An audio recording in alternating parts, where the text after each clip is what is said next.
Hoy nuestro viaje nostálgico nos va a llevar a un pasado no tan lejano. En este video vamos a retroceder en el tiempo y sumergirnos en los orígenes de un fenómeno cinematográfico que cambió para siempre la forma en que experimentamos la acción y la fantasía en la gran pantalla. Desde la aparición de un hombre de hierro que se convirtió en el protector de la humanidad, hasta el surgimiento de un dios del trueno y el nacimiento de un equipo de superhéroes sin precedentes. Esta es la historia de cómo el universo de Marvel forjó su camino hacia la grandeza. Hoy vamos a conocer la evolución del MCU fase 1.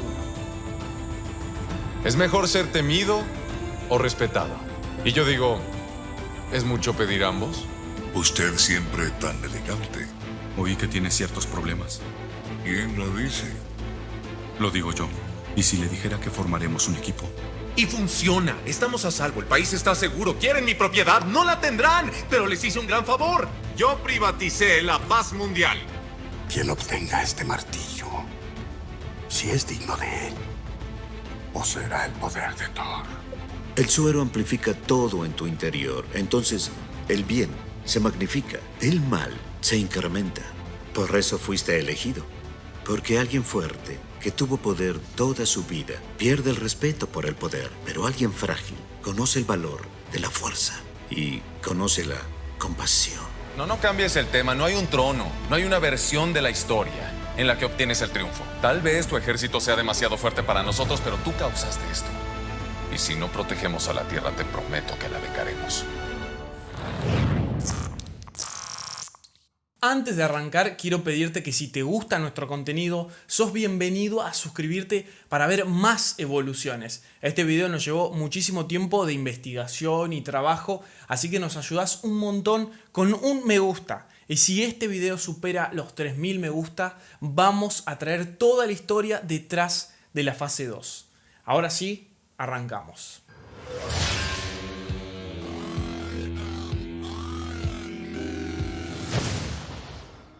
El momento de los superhéroes en los 2000 y sobre todo después del enorme éxito de Spider-Man estaba siendo el mejor para su incursión en el cine. Marvel había abierto su brazo cinematográfico en 1996 con el cual tendría el gran objetivo de poder crecer de una buena vez y comenzar a manejar sus propias películas sin otros estudios de por medio. Para lograr esto, Marvel pidió un préstamo de $500 millones y tuvo que ofrecer los derechos de todos sus personajes de cómics como garantía, por lo que si las películas no funcionaban, Marvel renunciaría a los derechos de sus superhéroes. El estudio quería lanzar sus films con este préstamo que había adquirido, pero el inconveniente que tenía es que los derechos cinematográficos de los personajes más relevantes como Spider-Man, X-Men o los Cuatro Fantásticos no los tenía, y es por eso que si quería realizar sus propias películas tenía que recurrir a otros de menor nivel como Capitán América, Thor o Black Widow. Por supuesto, todos estos héroes ahora son nombres familiares, pero en 2008 generaban muchas dudas a un estudio con un presupuesto muy limitado. Capitán América era arriesgado porque tendría que crear una historia de época y Thor habría sido costoso para crear a Asgard, así que Iron Man se convirtió en la elección por defecto, porque estaba basado en nuestro mundo, lo que significa que no era necesario crear entornos alternativos costosos. Fue entonces que tomaron una decisión, la primera incursión de Marvel financiando y comercializando su propia película sería con Iron Man. El productor sería Kevin Feige y designaría a Jon Favreau como director. Este aceptaría trabajar con un presupuesto que no era muy amplio y se adaptaría a los tiempos del estudio.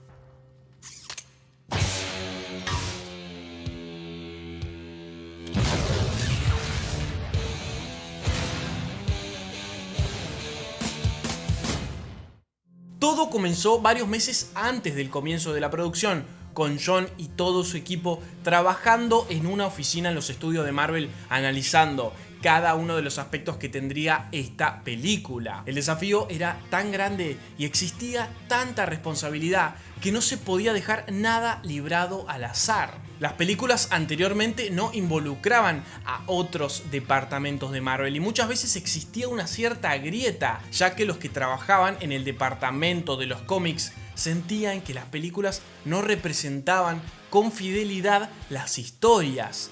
Pero en esta oportunidad el clima fue otro, ya que Jon se encargó de trabajar codo a codo con los guionistas de los cómics y los hizo opinar de cada uno de los aspectos de la película. Todos eran parte del mismo equipo.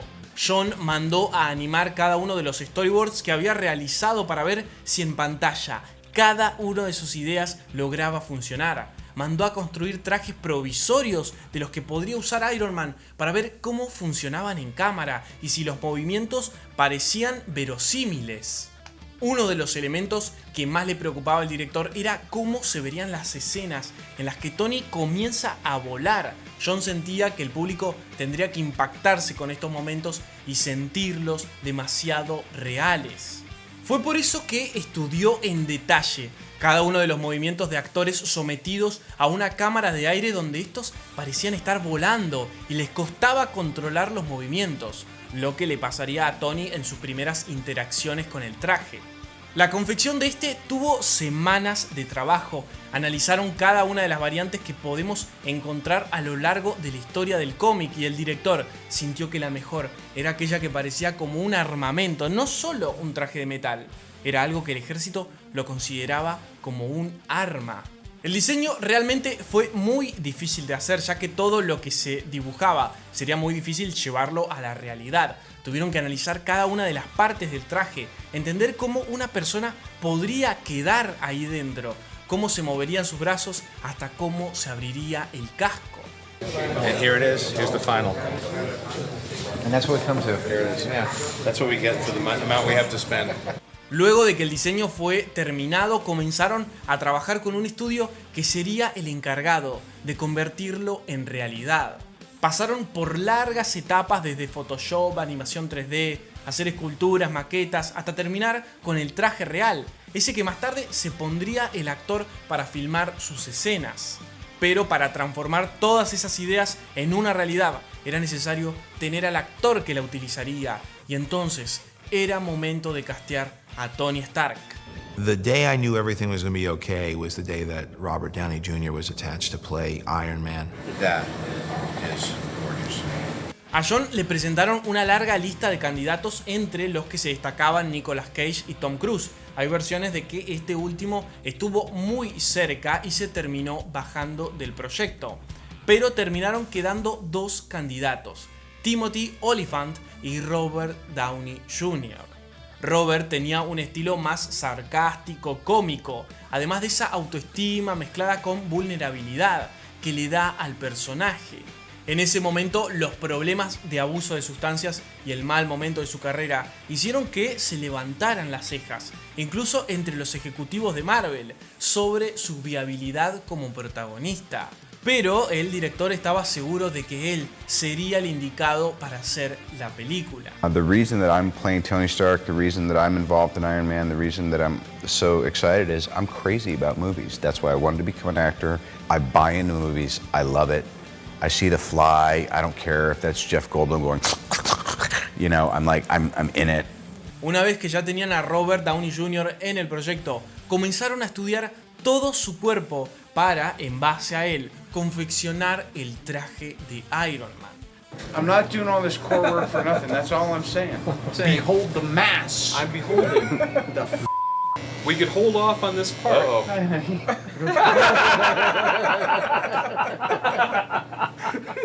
Dude, you're zooming in on my hammer right now, aren't you? He's up on the hammer.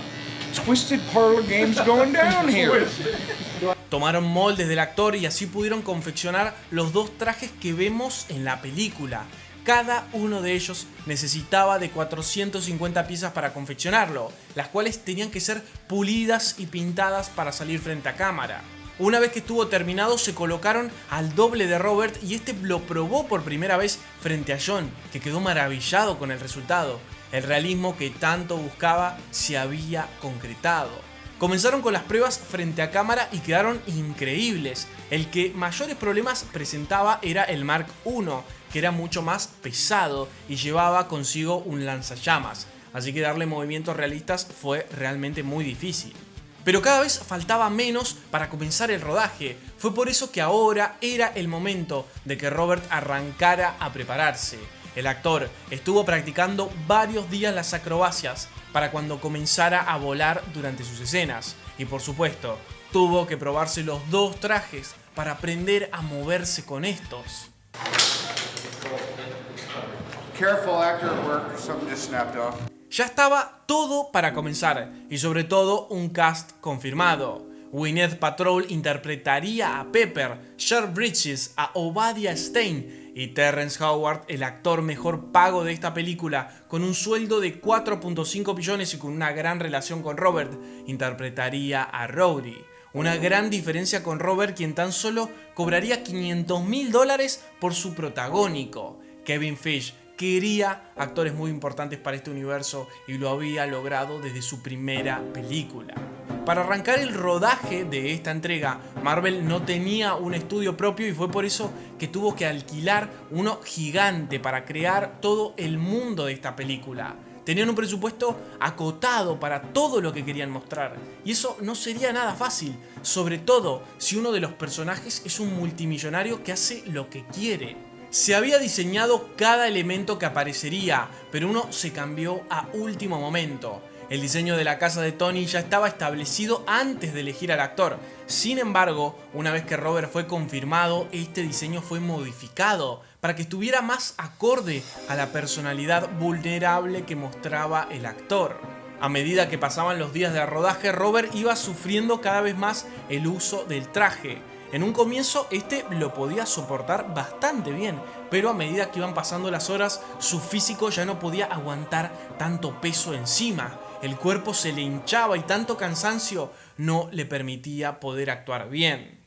I made it this far. I need to sleep. I want to eat pasta. I don't care if I'm puffy tomorrow. Don't put me in a t-shirt. Kiss my ass. Pero quien también sufrió el rodaje fue Gwyneth Paltrow, ya que no había trabajado en muchas películas con efectos especiales, y acá tenía que interactuar con gran cantidad de explosiones, robots digitales, y nunca había tenido una experiencia así. When they said, okay, now like a big monster's coming out of the ground, then I felt like, oh my God, this is so silly. Quien sí disfrutó un poco del rodaje fue Jon Favreau, ya que quiso demostrarle a los fanáticos que la fidelidad a los cómics era total, y es por eso que incorporó al personaje de Happy Hogan, el chofer y confidente de Tony Stark, que él mismo se encargaría de interpretar. And here it is. This is it. This is Happy Hogan. I hope the fans like it. You like it, Pete? It's great. I really do. The real reason I'm doing this, I just broke it to Gwyneth that I marry her.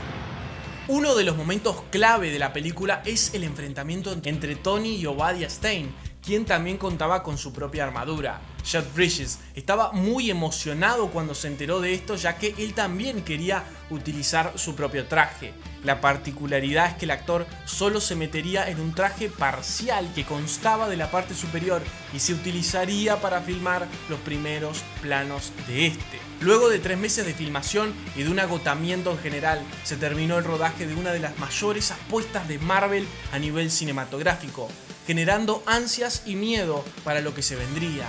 Pero ninguno sabría que a partir de ahí comenzaría un ciclo maravilloso. Ladies and gentlemen, Jon Favreau, director of Iron Man. La película se terminó en tiempo y forma, debajo del presupuesto que tenían. Tan solo costó $140 millones y su estreno en abril de 2008 terminaría generando una recaudación impresionante de 586 a lo largo de todo el mundo. Pero en el final de la película se establecería el futuro camino, porque se agregaría una escena postcréditos con la participación de Samuel Jackson como Nick Fury para contarle de la iniciativa de los Vengadores, confirmando que las intenciones de Marvel eran continuar con su propio universo, que todo esto no quedara en tan solo una película, pero era una idea que dependía del éxito de Iron Man, transformándose en toda una apuesta, y como el resultado fue bueno, había que poner en marcha el MCU.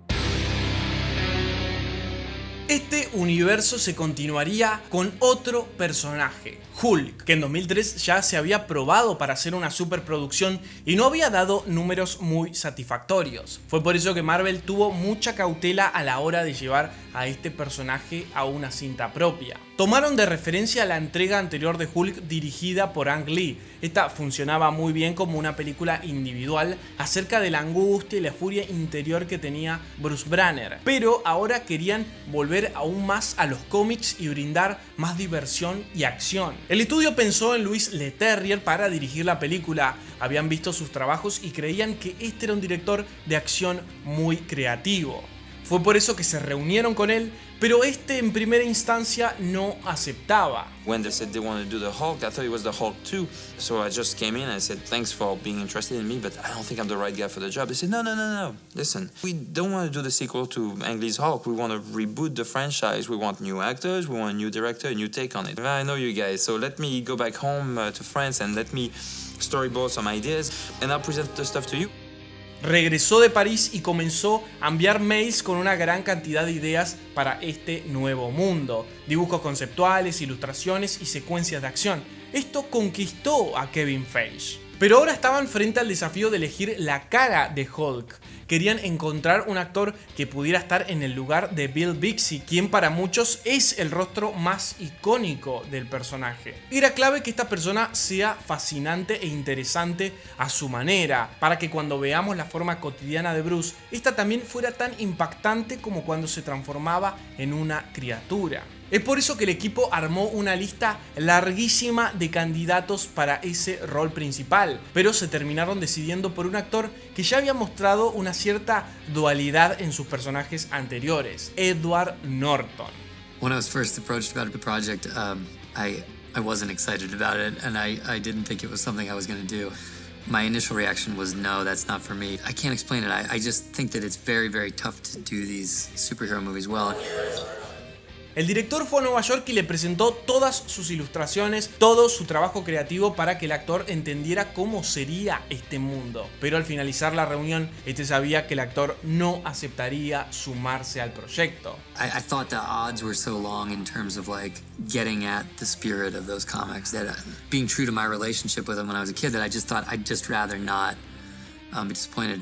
And so I resisted it for a long time. Edward tenía un importante amor por el personaje, por eso aceptó sumarse, si es que él iba a estar involucrado en la toma de decisiones. El actor anteriormente había reescrito películas que protagonizó, fue por eso que él escribió un borrador de guión, que el director y Marvel encontraron satisfactorio al establecer la película como una nueva versión de Hulk. La reescritura de Norton agregó el personaje de Doc Samson y mencionó referencias a otros personajes de Marvel Comics. También quería incluir revelaciones sobre cosas que se explicarían en futuras entregas. A Edward Norton se lo acreditó con el seudónimo de Edward Harrison, aunque un tiempo después el crédito de escritura de Norton fue negado por todos los involucrados. Además de hacer reescrituras, Edward también se dirigió a sí mismo en algunas de sus propias escenas cuando Louis Leterrier estaba ocupado trabajando con la segunda unidad. Otro de los aspectos en el que él estuvo muy involucrado fue en el cast de esta película. Él dio el visto bueno para sumar a Liv Tyler como Betsy Ross, a Tim Roth como Emil Blonsky y William Hart como el general Ross, entre otros. Every day I have to remind him, did you read the screenplay? Did you read the screenplay? Yeah, so every day, when you signed on to this, did you actually read the screenplay? I tell him no, of course I did. El mayor desafío de esta entrega era crear un Hulk que estuviera a la altura de su más famosa recreación en los cómics. Querían algo realmente humano, algo súper humano. Que la textura, la piel, las venas, todo sea demasiado creíble. Fue por eso que la primera reunión que tuvo el equipo fue para ver los diseños anteriores que aparecieron en cómics, televisión y cine. E intentaron resolver cómo sería y cómo se diferenciaría este nuevo diseño. En la famosa serie de televisión utilizaron un actor de 1,80. En la película anterior el Hulk medía 4,5 metros, mientras que en los cómics variaba según el artista, pero mantenían un promedio de 3 metros de altura, así que este Hulk iba a respetar eso. Su aspecto también iba a tratar de alejarse de un físico-culturista. El director quería algo más atlético y rápido. One of my criteria in the beginning was when they said that Hulk was going to be largely a digital creation was I said, well, if there's no way for me to play Hulk, then it's not really that interesting. Because as an actor, that's what sort of makes it complex. El compromiso de Edward iba a ser en absolutamente todos los detalles. Es por eso que quería encarnar a Hulk lo más que pudiera. El actor tuvo que pasar por todo un proceso en el que escanearon todas sus expresiones para poder replicarlas en cada una de las escenas del Hulk que vemos en digital. El personaje quedó tan poderoso que tener un villano a su altura no sería nada fácil. Y es ahí que aparece la otra criatura, Abominación. Crear una criatura completamente animada y que se vea real iba a ser algo complicado. Pero dos, y compartiendo mucho tiempo de la pantalla, iba a ser aún más. Estas dos criaturas eran las más avanzadas que Marvel había hecho hasta el momento. Para crear a este villano volvieron al material básico de las historietas, pero comenzaron a diferenciarlo sobre todo con Hulk. Esta criatura tiene una estructura diferente, ya que sus huesos casi que están en la superficie. Tiene un diferente tono de piel y es más alto que Hulk. Para crear a las dos criaturas utilizaron la captura de movimiento. Esta les permitía una animación orgánica y humana de los personajes. Es que esto era clave para la película y para crear el realismo que tanto buscaban. Los movimientos de las criaturas serían distintos, estarían basados en sus personajes humanos. Incluso los actores se involucraron mucho en dirigir estas escenas para que los actores de captura de movimiento se parecieran lo más posible a los actores reales. We're going out like this tonight. Here we are. My intention is to clubbing. lose all dignity. That's why I signed on to this movie. En los cómics, Hulk no se limitaba a una sola ciudad, y en la antigua serie de televisión el personaje viajaba por todo el país. Fue entonces que quisieron volver a traer ese concepto a esta nueva historia. Es por eso que una de las primeras cosas que vemos es la persecución global de Bruce, y no había mejor ciudad que Río para realizarla. La ciudad presenta escenarios demasiado diversos como callejones, techos, barrios, calles y mucho más. Fue que para aprovechar todo ese color y textura tenían que ir al escenario real. Frankly, just being in the favelas in Brazil was really amazing. Working in a place like that where everywhere you look it's kind of fantastic. I think Louis had a really great sense of the scale of it. El problema durante este viaje fue que varios días en Brasil estuvo lloviendo sin parar, lo cual retrasó muchísimo el calendario que el equipo tenía que respetar. Mover las cámaras en medio de las selvas y con toda esa cantidad de agua les presentó gran cantidad de problemas. Good night and goodbye to the Incredible Hulk in Rio. Thank you all very much.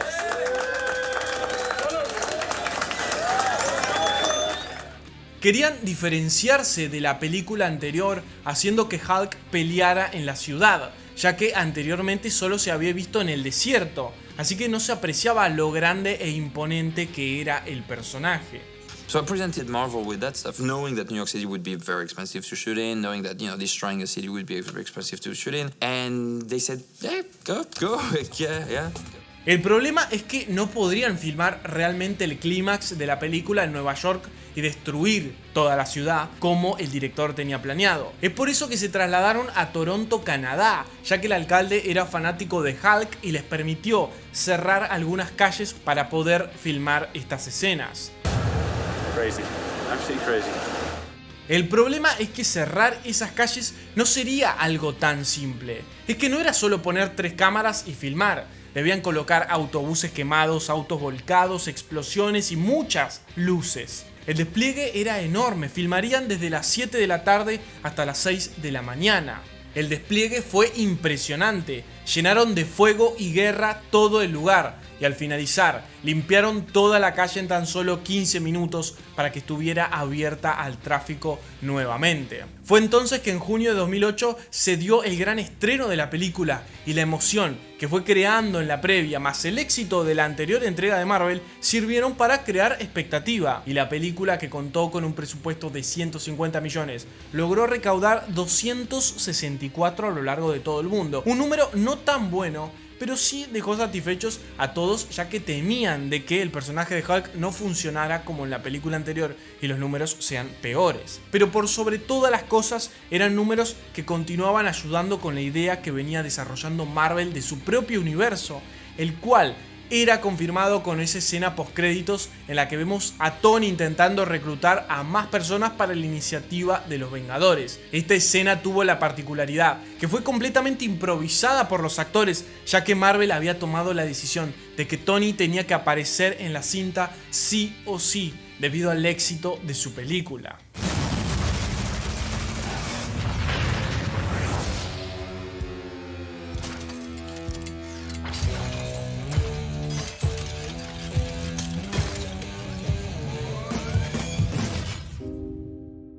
El impresionante éxito que se había dado con Iron Man había logrado que Marvel quiera continuar con la historia de este superhéroe. Es por eso que les presentó un contrato a todos los actores para cerrar la historia con 3 películas. Los increíbles números cambiaron los términos para Robert, quien ahora sería el actor mejor pago, 10 millones por su participación en esta segunda entrega y 70 por si se daba una tercera. Pero estos nuevos arreglos trajeron nuevos problemas, ya que el actor Terrence Howard no seguiría siendo el mejor pago y no estarían cerca de los números que él esperaba. Fue por eso que Terrence no aceptó la propuesta que se le presentó y llamó a su amigo Robert para que lo ayudara a convencer a Marvel con las negociaciones. Pero según las declaraciones del actor, Robert jamás le contestó el teléfono. Fue entonces que Terrence se bajó del proyecto y fue reemplazado por Don Cheadle.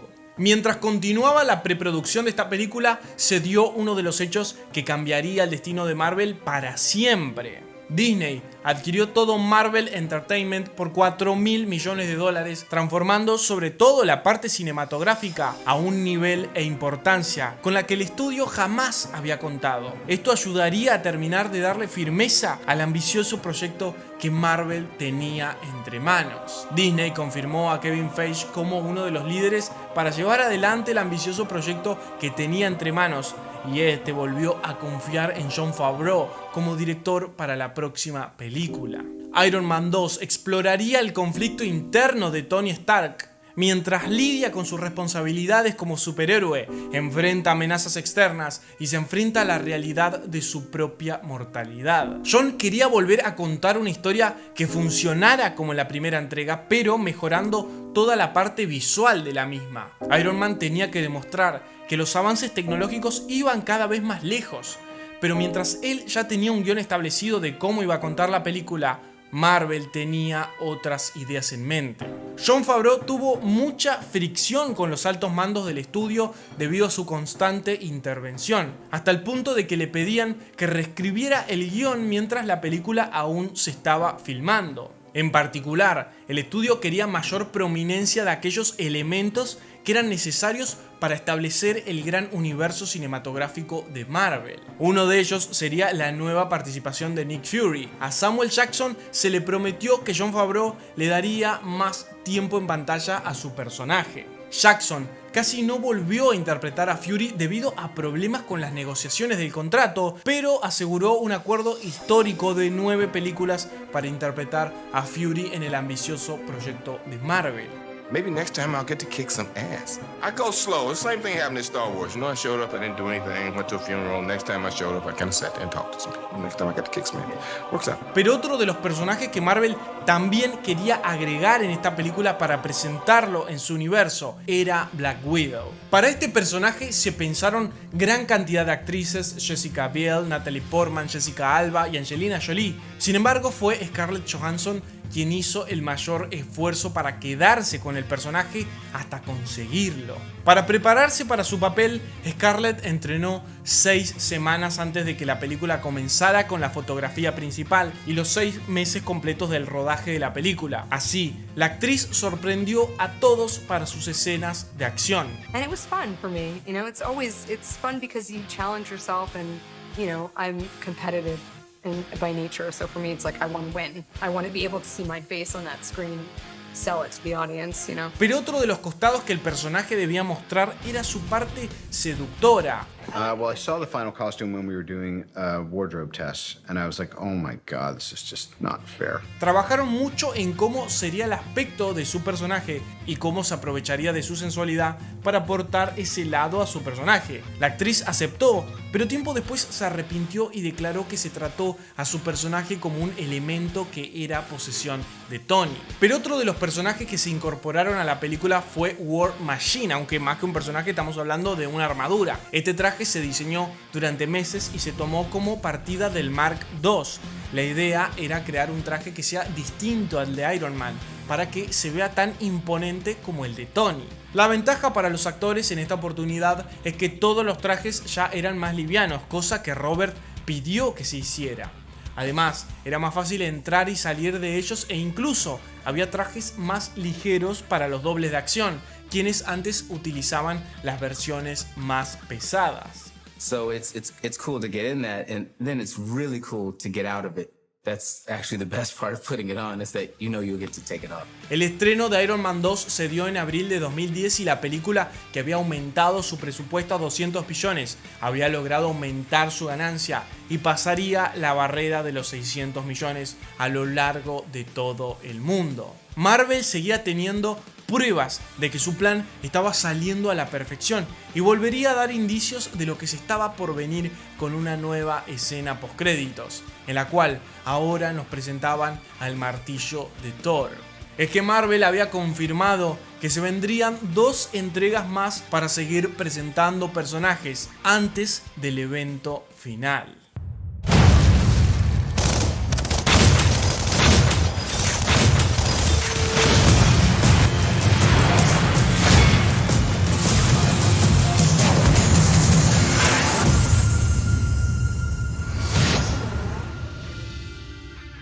Marvel comenzó a trabajar en lo que sería la presentación del Capitán América y para esto era clave dar con el actor que lo encarnaría. El proyecto del estudio era muy ambicioso y el actor que aceptara tendría que firmar un acuerdo por 9 películas. Kevin Feige quería a Sebastian Stan en el protagónico, pero el productor Joe Silver insistió en que Chris Evans era el adecuado para el trabajo. Se le ofreció a Chris el rol y este en primera instancia no aceptó debido al temor de involucrarse en un proyecto de tantas películas, pero fue Robert Downey Jr. quien lo llamó y lo convenció de sumarse a este universo. Finalmente el contrato terminó siendo por 6 películas y a Stan se le terminó ofreciendo el rol de Bucky Barnes. La película sería muy ambiciosa y en las condiciones que venía el brazo cinematográfico de Marvel, nadie lo podría frenar a la hora de crear. El director sería Joe Johnston y este tendría un desafío bastante importante por delante. Uno de los momentos clave de esta historia es cuando conocemos el principio de Steve Rogers, ese que no había sido inyectado con el suero. Lograr esto era muy difícil porque veríamos a la misma persona con 2 aspectos muy diferentes. La primera versión era una persona de 50 kilos y muy pequeña. Lo primero que decidieron era que no utilizarían 2 actores diferentes e irían adelgazando a Chris en cada una de las escenas. Pero al principio se generaba un CGI que no convencía a nadie y no ayudaría a lograr eso que buscaban, que el público se enamorara del personaje en primera instancia. Lo que sí decidieron es que Chris tenía que actuar todas las escenas, era clave para la química con el resto de los personajes. Es por eso que volvieron a trabajar en la idea de adelgazar a Chris y pudieron encontrar resultados mucho más creíbles. Incluso probaron este efecto con actores desconocidos y en una muestra de prueba la audiencia no podía darse cuenta cuál era el real. Pero tomaban recaudos en el caso de que esto no funcionara, cosa que pasó. La escena se grababa con Chris, luego sin él, luego con pantalla verde y la última era grabando a un doble el cual llamaban Steve Delgado. Este repetía la escena tal cual la había hecho Chris y luego su rostro era reemplazado por el del protagonista. No querían hacer demasiado foco en el momento de la transformación del personaje. Este entraría a la cápsula y saldría la nueva versión. La escena tendría que generar impacto sin ver los músculos crecer, solo veríamos el resultado final. Para este momento Chris se preparó durante 3 meses sin parar para lograr su mejor versión física. Visual effects really have to be on point. If they look silly, the illusion is shattered. But you really feel like it's me. It's pretty original and pretty fantastic. Uno de los mayores desafíos era que el capitán se vea real y que hubiera existido en épocas pasadas. El salto de este personaje del cómic a una película no sería fácil desde el aspecto visual. Durante muchos años en los cómics se intentó cambiar o renovar el traje del capitán, pero luego de analizar toda la historia del personaje llegaron a la conclusión que respetar el clásico y más utilizado era algo que tenían que hacer. Pero cuando se lo probaban a una persona no quedaba muy bien. Fue por eso que tenían que mejorarlo. En primera instancia lo podemos ver respetando 100% la versión original, pero esto era insostenible para el personaje en el resto de la película, sobre todo para el actor que debía luchar en sus escenas de acción. Es por eso que establecieron que a medida que avanzaba la trama, el traje iría evolucionando. Al final de la película se respetan los colores azules, blancos, rojos, pero hay detalles sutiles para que parezca más realista. Los productores pidieron explícitamente que el traje no tuviera nada que ver con los 40, que sea atemporal. Pero el mayor objetivo era que Chris Evans pudiera utilizarlo en todas sus escenas de acción, sin ningún tipo de problema, logrando el equilibrio perfecto de que sea cómodo y se vea bien en pantalla. That went through a lot of different stages. Obviously, there's a lot of people involved in making the suit who worked very hard on it, and I would just kind of come in every couple weeks and try a new outfit on, and they would poke and prod and measure and cut, and I'd kind of stay out of it, and then finally they got it where they wanted it. El casco también fue una dificultad, ya que tuvieron que tomar un molde de la cabeza de Chris, diseñarlo digitalmente y a partir de ahí buscar cómo sería el tipo de casco perfecto. Terminaron eligiendo uno similar al de los aviadores, pero agregando el espacio de los ojos para que se pudiera ver bien las expresiones del actor, y por dentro tendría una gran cantidad de espuma para que no se le moviera durante sus escenas. Para el escudo hicieron 6 tamaños diferentes con distintas profundidades, probando diferentes tipos de metal y así buscar la forma adecuada, ya que este debía adaptarse al cuerpo y brazos de Chris. Pero una vez elegido el diseño final tendría que crear diferentes tipos del mismo. Había versiones pesadas para las tomas en las que el actor tenía que cubrirse, había otro brillante para los primeros planos, uno de goma para cuando se golpeaba a alguien y había otras versiones magnéticas para cuando se lo pone en la espalda. Pero para las escenas donde tenía que lanzarlo, probaron una gran cantidad de materiales para hacerlo funcionar y nada quedaba bien. Fue por eso que Chris sugirió hacerlo digital y él simular el movimiento, algo que terminó quedando excelente por la capacidad del actor de poder actuar de forma perfecta en ese momento. First time putting it on, you just think this is kind of cool. Captain America, this is fantastic. En esta película se presentaría uno de los villanos más icónicos de Marvel, Red Skull, y el equipo de la película había establecido un objetivo: tenía que ser creíble y asustar a la audiencia. Es por eso que necesitaban un gran diseño para el cráneo rojo, que diera miedo y no fuera grotesco, y además que fuera icónico. Y también necesitaban un actor que lo lograra de una manera magistral. Y el primer nombre que surgió fue el de Hugo Weaving. So he has superhuman powers and he's an incredibly intelligent man. He's a scientist. He's like all good villains, interested in dominating everyone else and controlling the world. Todos sabían de que Hugo se encargaría de darle la potencia y la importancia que querían para este villano, que sea uno de los más temibles. Estaban encantados de que el actor haya aceptado el proyecto, ya que era perfecto para lo que buscaban. Pero una vez establecido el actor, era momento de diseñar el cráneo rojo. Hicieron muchos diseños, era fácil hacer algo tenebroso. Agregaban quemaduras, cicatrices, probaron estilos muy realistas, pero terminaron con uno más clásico que todo el mundo pudiera reconocer. If it's going to be my face, it's the mask. Obviously the Red Skull face needs to somehow seem to be able to fit underneath my face. Es por eso que tuvieron que tomar el molde de la cara de Hugo y comenzaron a diseñar ese cráneo que debía encajar debajo de su cara. Probaron muchos maquillajes y encontraron que cuanto más pegado estuviera a la piel del actor, mejor era el resultado frente a cámaras. El actor quedó muy conforme, pero el problema es que la máscara se dividía en 7 partes y le llevaría entre 3 y 4 horas por día colocarla.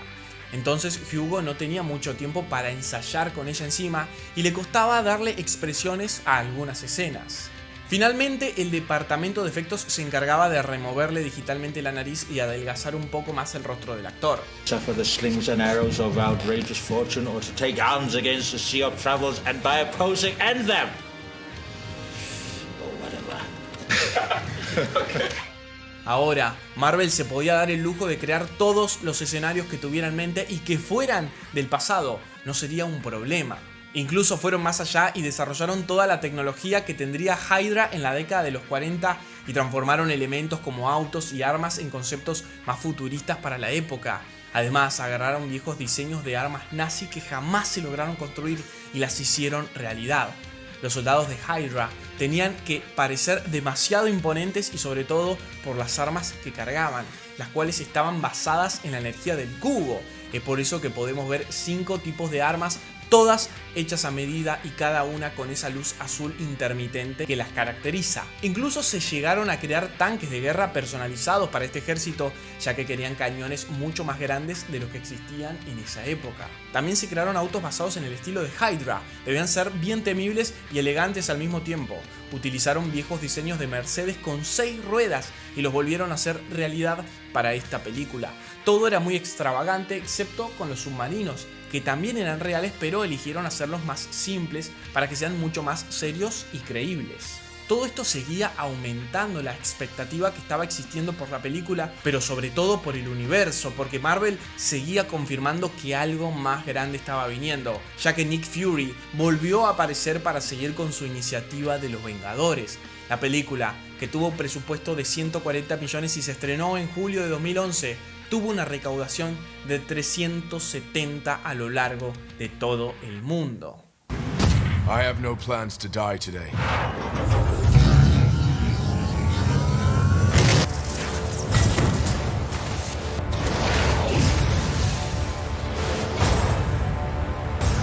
I will return.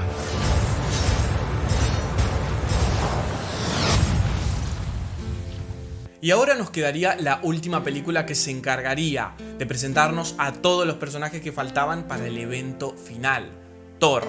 La película que durante muchos años Marvel sintió que era imposible de crear debido a que no eran capaces, pero eso ya había cambiado. Marvel Universe, it's called the universe for a reason. It's a big place. On film, up to this point, we've explored a lot of the ground-based heroes. We're going to a cosmic level with Thor. Varios actores se probaron para el papel principal, sin embargo, Chris Hemsworth fue el único que mostró un entusiasmo y un amor por el personaje que terminó conquistando a todos, en especial al director Kenneth Branagh.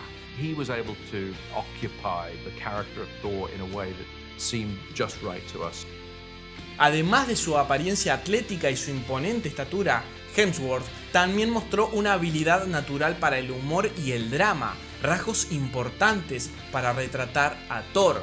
Además, su acento australiano se ajustaba perfectamente a la visión que se tenía del personaje, ya que se quería darle un toque distintivo. Pero no estaría solo, ya que buscaron un gran actor para que lo acompañara. Wonderful working with Chris. He's a great actor. We had some great scenes together. Otro de los papeles más importantes de la entrega era el de Odín, y el nombre del actor por el que se animaron y le presentaron el guión fue Anthony Hopkins. Anthony era fan de Ken, así que se entusiasmó por la idea y estaba muy dispuesto desde el principio. Hopkins es conocido por su capacidad de dar vida a personajes poderosos y autoritarios, lo cual encajaba perfectamente con la representación de Odín, el rey de Asgard. Su presencia y habilidad para transmitir una mezcla de sabiduría, seriedad y poder hicieron de él una opción ideal para interpretar al patriarca de la familia real de Asgard. Su talento conmovió a todo el equipo y puntualmente en una escena en la que el director le pidió que representara a un padre con el corazón roto. And they called cut, and 3 or 4 people were crying, like, you know, and people started applauding. And I remember sitting there going, "That's amazing, and I'm useless." You know, it's like, drop the hammer, I'm out, you know. El resto del equipo quedó formado con Natalie Portman como Jane Foster, Tom Hiddleston como Loki y con Fear como King Luffy. Justamente este último tenía que utilizar todo un disfraz prostético para meterse en el personaje, ya que interpretar a un gigante de hielo llevaba la parte tan difícil de adaptarse al diseño que se habían determinado para estas criaturas. Es que ahora todas las cintas eran muy libres para crear y eso les permitía hacer algo que antes era imposible, como por ejemplo el hogar de Thor y los dioses nórdicos. Se hizo todo un diseño de cómo se vería Asgard basándose en lo que se ve en los cómics, pero como hay tantas versiones se eligió la de Jack Kirby, que generó muchos iconos de Thor, y fue un importante desafío trasladar esos dibujos a una visión real, con diferentes escalas y tamaños. Se necesitó de gran cantidad de diseñadores para crear todos los sets reales que se utilizaron a la hora de filmar, porque aunque suene raro, para esta película el director sentía que cuanto menos pantalla verde, más creíble sería el mundo que se estaba presentando. Y es por eso que el nivel de detalle en cada una de las escenografías era impresionante. I came here and walked around the sets, and I thought, well, that's it. I don't have to do much. I just show up and put on the armor and let it happen. Aunque había algunas escenas en que la utilización de la pantalla verde era a una escala mucho mayor, y esto fue cuestionado por Anthony Hopkins varios años después, al decir que si estás sentado frente a una pantalla verde no tiene sentido actuar. Otro de los elementos clave en la película era el martillo que Thor utilizaría. Para crear a este realizaron el diseño de 200 martillos para encontrar el diseño más apropiado. Luego crearon diferentes tamaños y una vez que Chris fue elegido, se hizo una prueba de cámara para ver qué tamaño le quedaba mejor. Luego de definir, se crearon distintos tipos del martillo con diferentes pesos, algunos más ligeros y otros más pesados.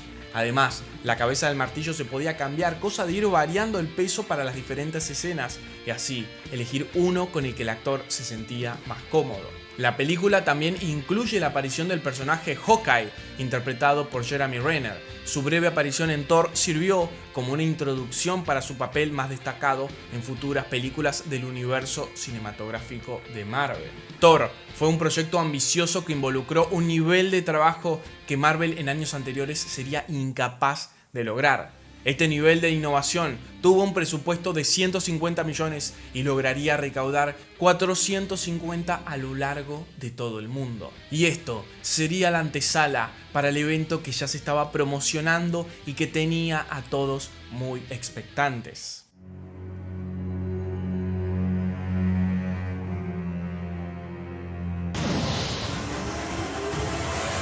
I'm here to talk to you about the Avenger Initiative. Durante la Comic Con del 2010, Marvel se había encargado de anunciar todos sus proyectos y en especial lo que sería el final de esta fase, Los Vengadores. Es por eso que presentó el cast que protagonizaría esta película con caras ya conocidas para ese entonces y varias nuevas. It is my great pleasure to introduce my right-hand woman, you know her as Black Widow, Scarlett Johansson. He is Iron Man. Robert Downey Jr., God of Thunder, Chris Hemsworth. The first Avenger, Captain America, Chris Evans. Playing Clint Barton in the role of Hawkeye, Jeremy Renner. In the role of Bruce Banner, Mark Ruffalo. Our director, Joss Whedon. This cast is more than I could ever have dreamed of working with. My dream team. En la película estarían todos los personajes que ya contamos y respetarían cada uno de los legados que se construyeron en las películas en solitario. Pero existía un problema. Edward Norton no quería volver al universo de Marvel. El actor había quedado muy enojado con la edición final de la película de Hulk, donde no respetaron algunas decisiones de Edward para cómo contar la historia del personaje. Esto lo llevó a una guerra con Kevin Feige, quien decidió no volver a contratar al actor y debido a los rumores que circulaban tuvo que hacer pública las razones. Hemos tomado la decisión de no traer de vuelta a Ed Norton para interpretar el papel principal de Bruce Banner en Los Vengadores. Nuestra decisión definitivamente no se basa en factores monetarios, sino que se basa en la necesidad de un actor que encarne la creatividad y el espíritu de colaboración de nuestros otros talentosos miembros del elenco. Fue por eso que Joss Whedon, el director de esta película, tendría el difícil arranque de encontrar a un nuevo Hulk. De una pequeña lista de actores, siempre tuvo en mente el nombre de Mark Ruffalo como primera opción. Según los informes, Ruffalo tuvo varias audiciones y reuniones con el equipo de producción antes de ser seleccionado para el papel. Su interpretación convincente y su capacidad para capturar la esencia del personaje fueron los factores clave en su elección. With Mark Ruffalo, I have someone who I would be happy to do every scene with for the rest of my life. Damn straight. Marvel tenía una clara idea del tipo de espectáculo que quería, lo que sirvió para el director, ya que le dio algo sobre lo que construir. Lo único que le interesaba era cómo lograr eso que le pedían. Toda la acción que tenía que haber en la película debía servir para contar algo nuevo acerca de los personajes ya conocidos. What we're doing here is completely unprecedented. Marvel is taking all of the characters that they're putting into their movies and bringing them all together in a team franchise movie experience, which really has never been done before. Parte del objetivo de los Vengadores era ser icónica sin resultar chocante porque, como con Iron Man, querían que fuera una historia realista. Querían mostrar qué sucedería si todos estos personajes estuvieran juntos y las situaciones realmente hubieran ocurrido. Es por eso que eligieron arrancar con la explosión del laboratorio, un lugar que fue creado en el centro de la NASA en Cleveland, ya que daba la apariencia de ser un lugar que estaba a varios kilómetros bajo tierra, con una arquitectura impresionante para presentar al villano. Loki sería el gran villano de esta película y volvería luego de su aparición en la película de Thor. La amenaza de Loki como el principal antagonista en Los Vengadores proporcionó un punto clave para unir a los superhéroes. Tenían el gran desafío de conectar a todos los personajes, todos sus legados y que esto funcionara. El resultado fue muy bueno debido a que el universo fue planeado y el desarrollo se vio muy orgánico. Los actores siempre estuvieron muy conformes con el guión, sentían que el protagónico era equilibrado para todos y por eso que siempre estuvieron de acuerdo para volver a interpretar sus personajes en esta película, en especial Robert, que amaba ser Iron Man.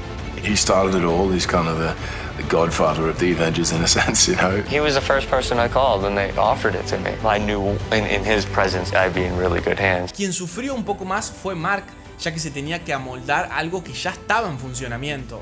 El actor tendría que aprender a utilizar las nuevas tecnologías y darle expresión a cada escena del Gigante Verde. Pero por suerte, debido al avance de la captura de movimiento, él podría actuar varias escenas en los sets y luego se lo modificaría. La criatura ya no tendría que ser agregada 100% en digital como en la película de 2008. Pero todo lo que se estaba construyendo con esta película también dejaba la puerta abierta a continuar con este universo, ya que se presentaban elementos clave, las gemas del infinito. En Los Vengadores la trama principal gira en torno al Tesseracto, que ha sido recuperado por S.H.I.E.L.D. y está siendo utilizado como una fuente de energía.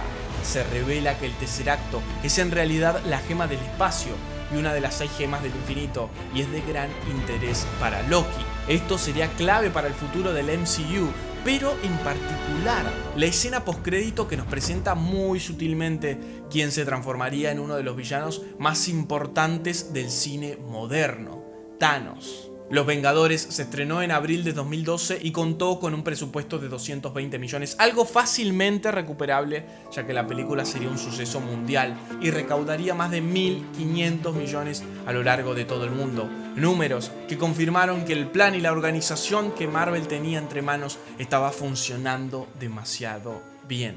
Y esta fue la fase 1, y mientras te dejo mi top por acá, te recuerdo que si querés que continuemos con la fase 2, dale un me gusta y por supuesto suscríbete al canal para ver muchas más evoluciones. Ahora sí, nos vemos en la próxima.